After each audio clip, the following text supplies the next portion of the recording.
Hi students, நாம் இந்த வீடியோவில் இன்ஃபர்மேஷன் டெக்னாலஜி பற்றி தான் பார்க்க போகிறோம். அதாவது ஷார்ட்டாக பார்த்தீங்கன்னா பிடெக் ஐடி அப்படின்னு சொல்லுவாங்க பார்த்தீங்களா. ஸோ இந்த வீடியோவில் இந்த இன்ஃபர்மேஷன் டெக்னாலஜி கோர்ஸ் படித்தோம்னா என்ன மாதிரியான சிலபஸ்கள் நம்மளுக்கு வரும், நம்மளுக்கு என்ன எலிஜிபிலிட்டி வேணும் இந்த கோர்ஸை சூஸ் பண்ணுறதுக்கு, இந்த கோர்ஸ் படிச்சு முடிச்சதுக்கப்புறம் என்ன மாதிரியான ஜாப்ல நம்மளால போக முடியும், அது மட்டும் இல்லாமல் இந்த கோர்ஸ் படிச்சு முடிச்சதுக்கப்புறம் நம்மளால எந்த அளவுக்கு சேலரி வாங்கிட முடியும் அப்படிங்கிற பற்றி ஃபுல் டீட்டெயிலாக பார்க்க போகிறோம். அதுக்கு முன்னாடி நம்ம சேனலில் பார்த்தீங்கன்னா ஒவ்வொரு கோர்ஸும் பார்த்தா டீட்டெயில் ரிவ்யூ கொடுத்துட்டு இருக்கோம். மறக்காம நம்ம சேனலில் வீடியோஸை செக் பண்ணி பார்த்து லைக் பண்ணி சப்ஸ்கிரைப் பண்ணி நம்ம சேனலை. வாங்க வீடியோக்குள்ள போகலாம். ஸோ இந்த ஐடிங்கிறது ரொம்ப ரொம்ப ப்ராக்டிக்கலாக இருக்கும். ஸோ சிஎஸ்சிக்கும் ஐடிக்கும் என்ன வித்தியாசம் அப்படின்னு பார்த்தோம்னா, நீங்கள் ஐடி படிக்கிறீங்க, அதாவது இன்ஃபர்மேஷன் டெக்னாலஜி படிக்கிறீங்க அப்படின்னா உங்களுக்கு ரொம்ப ரொம்ப ப்ராக்டிக்கலாக இருக்க போது. ஸோ இந்த கோர்ஸ் நீங்கள் படிக்கும் அப்படின்னா கண்டிப்பாக 12th வந்து நீங்கள் ஃபிசிக்ஸ் கெமிஸ்ட்ரி மேத்தமெட்டிக்ஸ் இந்த ஸ்ட்ரீம் நீங்கள் படிச்சது இருக்கணும். ஒரு நல்ல பர்சன்டேஜ் வச்சிருக்கீங்க அப்படின்னா உங்களால் சூப்பரான காலேஜஸ்ல அட்மிஷன்ஸ் வாங்கிட முடியும்.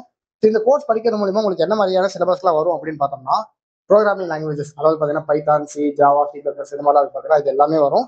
அடுத்து பார்த்தீங்கன்னா டேட்டா ஸ்ட்ரக்சர்ஸ், அல்காரிதம்ஸ் வரும், கம்ப்யூட்டர் நெட்வொர்க்ஸ் வரும், டேட்டா பேஸ் மேனேஜ்மெண்ட் சிஸ்டம்ஸ் வரும், வெப் டெவலப்மெண்ட்டாக இருக்கட்டும், இன்ஃபர்மேஷன் செக்யூரிட்டியாக இருக்கட்டும், கிளவுட் கம்ப்யூட்டிங்காக இருக்கட்டும், ஆப்ரேட்டிங் சிஸ்டம்ஸாக இருக்கட்டும், சாஃப்ட்வேர் இன்ஜினியரிங்காக இருக்கட்டும், மொபைல் அப்ளிகேஷன் மேனேஜ்மெண்ட்டாக இருக்கட்டும்.